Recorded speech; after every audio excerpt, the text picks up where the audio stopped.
Jadi seterusnya untuk bahan kemasan, kita perlukan varnish, shellac, berus. Jadi fungsi bahan kemasan ni adalah untuk bagi ukiran kayu kita lebih menarik dan tahan lama. Cara menggunakan varnish, kita perlu lapiskan dengan satu lapisan yang keras untuk melindungi permukaan kayu supaya dia berkilat, tahan lama, kalis air dan warna kayu kekal.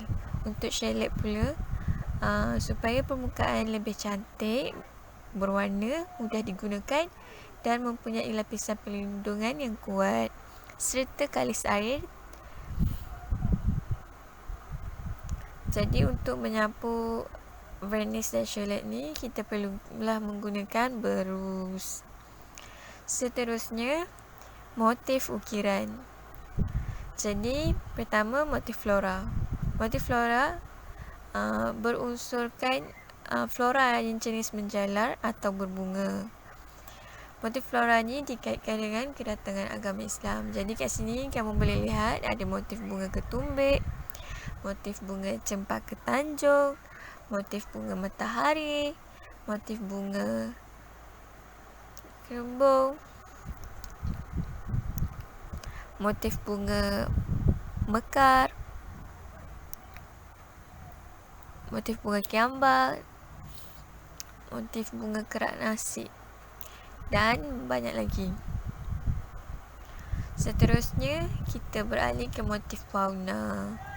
Jadi di sini dapat kamu lihat ada motif fauna, iaitu motif daripada haiwan atau binatang yang diabstrakkan, yang tidak menampakkan bentuk sebenar haiwan tu. Contoh kat sini kamu boleh tengok ada motif itik pulang petang. Seterusnya ada motif kuda laut, motif ikan, motif kepala cicak, motif lebah bergantung. Semua motif ni telah diabstrakkan supaya tidak kelihatan seperti haiwan sebenar. Seterusnya kita beralih ke motif kosmos. Motif kosmos menggunakan unsur alam. Biasanya motif kosmos dapat dilihat pada atap rumah Melayu ataupun rumah tradisional. Biasanya motif yang digunakan adalah motif awan semayam, motif awan boyam, motif awan telepuk.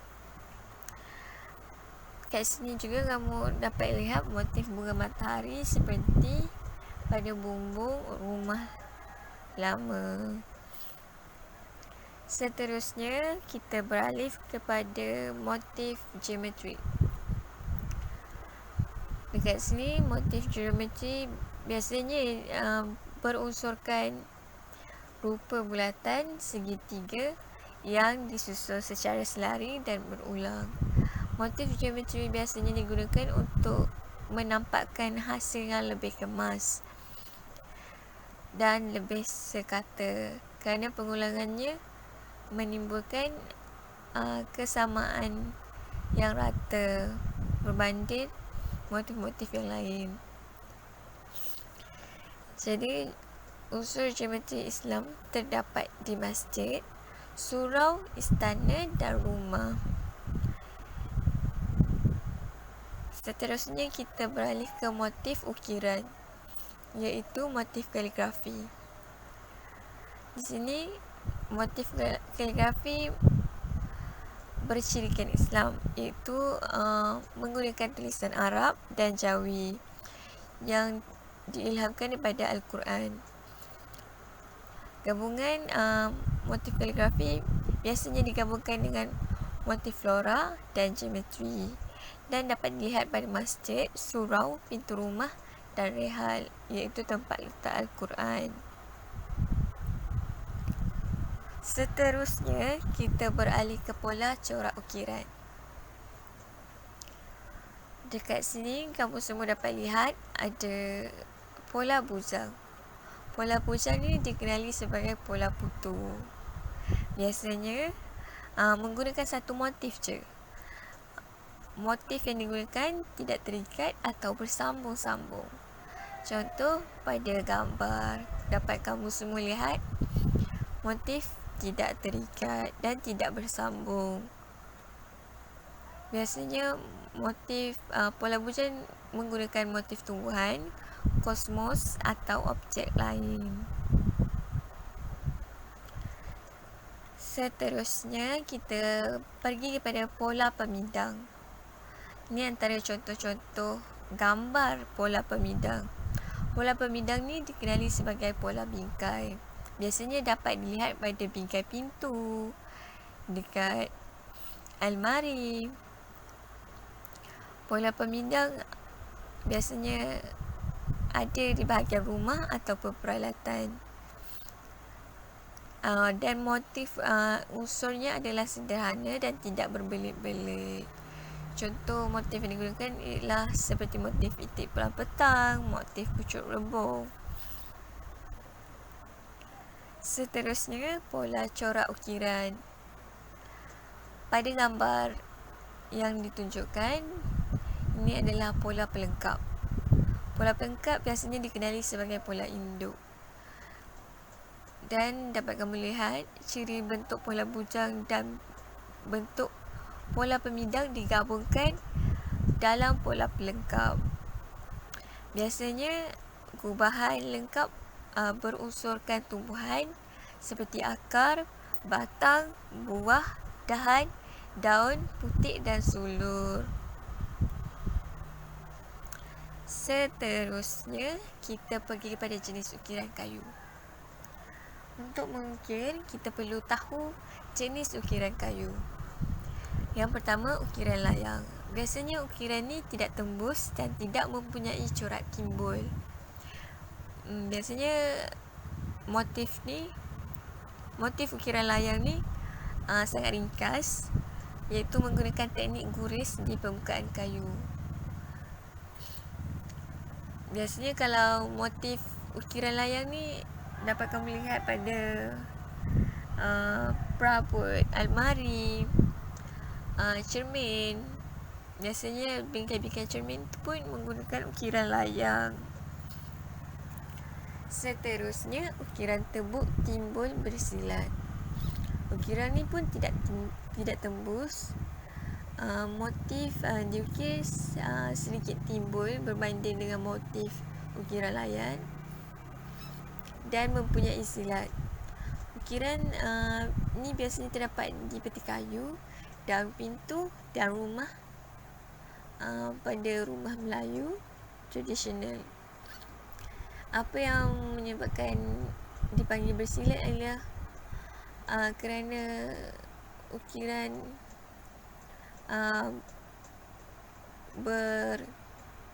bersimbol antara satu sama lain. Maksudnya dia bertemu dengan ukiran yang lain. Seterusnya, kita ke ukiran tebuk timbul tanpa silat. Ukiran ni pun tidak tembus. Biasanya motif diukir timbul tidak mempunyai silat.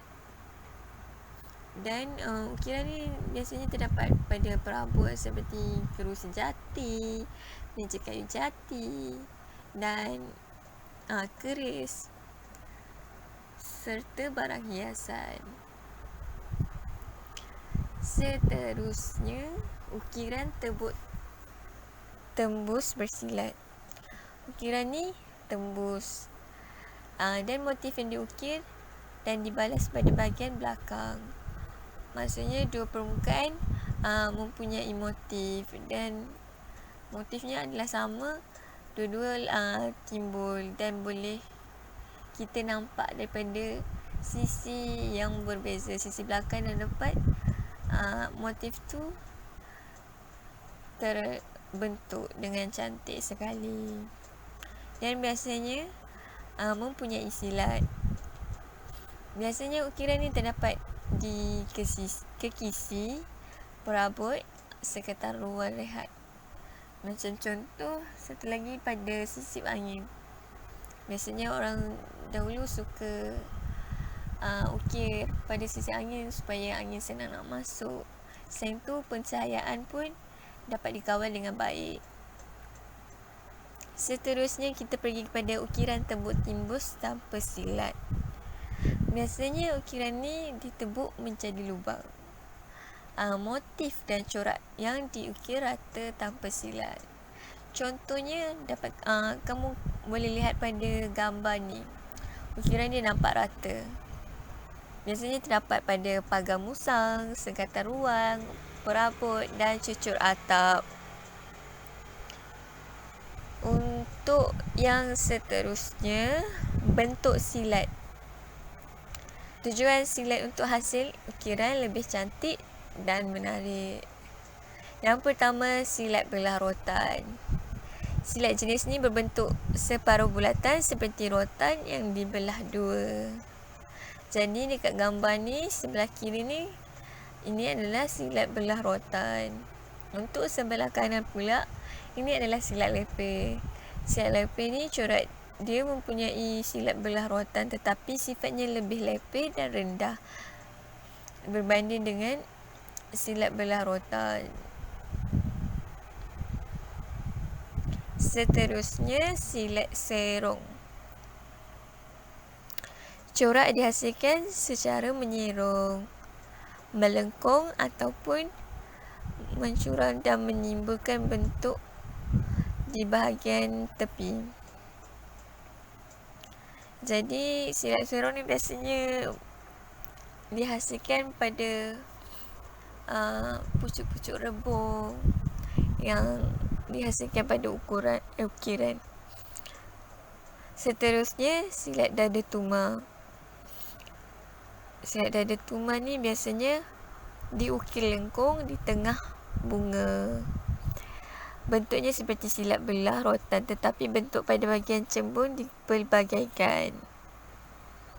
Jadi itu adalah bentuk-bentuk silat. Dan yang terakhir, silat Minangkabau. Jadi silat Minangkabau ni berasaskan bentuk atap rumah orang Minangkabau, iaitu mempunyai batas atau dipanggil bumbung di tengahnya dan serong di kedua-dua tepinya. Bahagian tepi ukiran ni menyerong dan lebih rendah. Bahagian tengahnya pula lebih tinggi dan tajam seperti gambar raja. Dan inilah yang dipanggil bentuk-bentuk silat dalam ukiran. Jadi untuk yang terakhirnya, produk yang berasaskan seni ukiran. Jadi kamu boleh nampak kat dalam ni ada gambar ukiran kot, ada ukiran buruh hantu, ukiran pada pagar rumah, ukiran pada tempat ibadah orang agama Hindu, dan ukiran untuk hiasan. Jadi produk-produk seni ukiran ni terdapat banyak sangat di negara kita. Selain tu, kalau dekat luar negara, produk-produk berasaskan seni ukiran yang macam ni yang ada, yang terus daripada kayu. Jadi inilah produk-produk yang berasaskan seni ukiran. Jadi itu saja untuk pelajaran seni ukiran pada kali ini. Terima kasih. Sebelum cikgu akhiri kelas, untuk projek minggu depan, untuk kelas kita pada minggu hadapan, cikgu nak kamu semua bawa barangan-barangan ni semua untuk kita lakukan aktiviti di dalam kelas. Kamu kena bawa sabun mandi, satu buku atau satu tongkol, pisau, marker, kertas, alat tulis dan buku nota. Itu sahaja daripada cikgu. Ada apa-apa soalan? Tak ada. Jadi terima kasih semua.